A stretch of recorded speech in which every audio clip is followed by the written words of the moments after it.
Jenny Silayo natokea Arusha AAA Radio.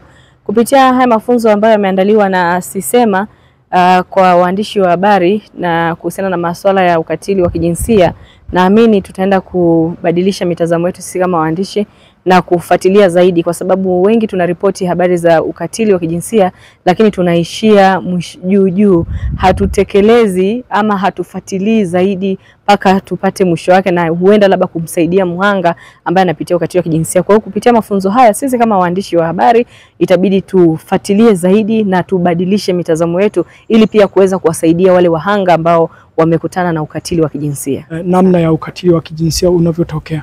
Kuna ukatili wa kijinsia mwingine inawezekana tunauona unatokea lakini tunakuwa hatufahamu kama ule ni ukatili wa kijinsia. Mpaka unakuja unasikia kesi mahakamani ama polisi mtuhumiwa akakamatwa, unaanza kufikiria kwamba kumbe hii ilikuwa ni ukatili wa kijinsia. Kwa waandishi wa habari tunakutana na watu mbalimbali, tunakutana jamii tofauti ambazo ukatili wa kijinsia unatokea.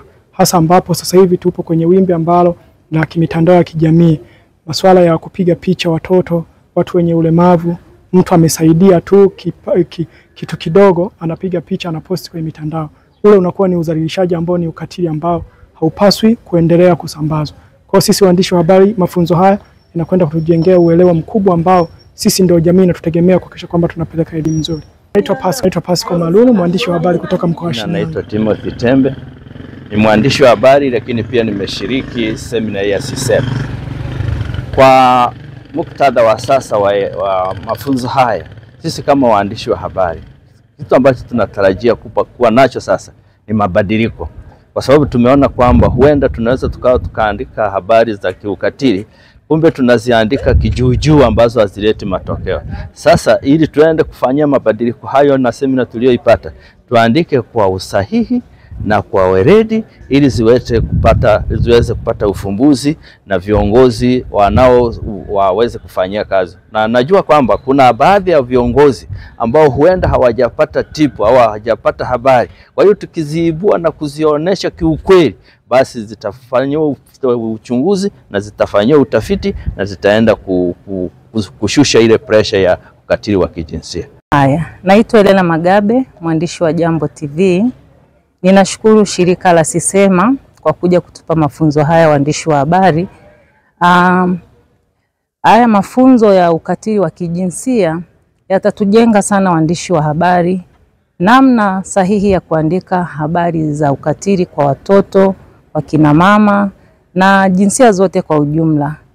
Na kwa upande wa sheria, pengine waandishi tulikuwa tukivunja kanuni, sheria na miongozo katika kuripoti habari zetu za ukatili, tukizani kwamba vile tunavyoandika pengine tunaandika sahihi, kumbe sisi ndo tunakuwa wachochezi zaidi wa kuharibu kila kitu.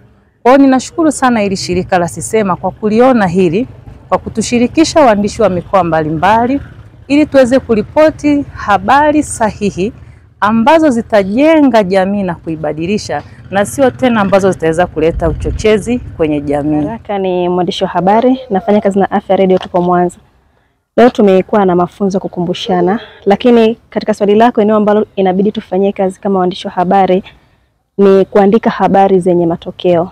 Kwa maana kwamba wakati mwingine pamoja na kwamba ni career, ila kuna namna tumekuwa tatizo kwa kufanya vitu ambavyo niseme ni unethical kwenye journalism ambayo inaenda kusaidia jamii.